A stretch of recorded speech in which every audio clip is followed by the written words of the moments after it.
সিলেট নগরীর প্রাণকেন্দ্র বন্দরের যে সিটি পয়েন্ট রয়েছে সেই সিটি পয়েন্টে আমরা দেখছি বোরকা পরে স্টুডেন্টরা এই মুহূর্তে রাস্তায় বসে আছে, পাশাপাশি ছাত্ররা স্লোগান দিচ্ছে।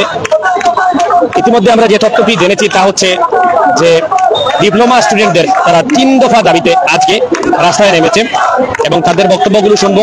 সিলেট নগরীর যে মেইন প্রাণকেন্দ্র হচ্ছে বন্দর বাজার এবং এই বন্দর বাজারের যে মূল লোকেশনটা হচ্ছে সিটি পয়েন্ট, সেই সিটি পয়েন্টেই ব্যানার নিয়ে তারা বিভিন্ন প্ল্যাকার্ড করছে এবং আন্দোলনে নেমেছে।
আমরা বিচ ইঞ্জিনিয়ারদের 3 দফা দাবি আমরা মানবো না। তাদের প্রথম দাবি হচ্ছে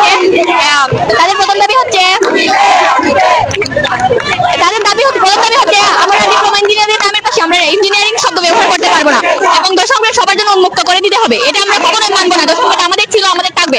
এবং তাদের 3 নম্বর দাবি হচ্ছে যে তারা দশম গ্রেড থেকে নবম গ্রেডে কেউ পদোন্নতি পাবে না। এটা আমরা কখনো মানবো না। দশম গ্রেড আমাদের ছিল, আমাদের থাকবে। তারা নবম গ্রেড তাদের জন্য নির্ধারিত, কিন্তু তারা নবম গ্রেড ছেড়ে কেন দশম গ্রেডে আসবে না? আমরা অনেক বৈঠক করেছি, আমরা অনেক কিছু, আমরা বৈঠকে যাবো না। আমাদের আমরা রাজপথে আছি, আমরা রাজপথে থাকবো। এটা বাইরে জানেন, আমরা সঠিক জানি না।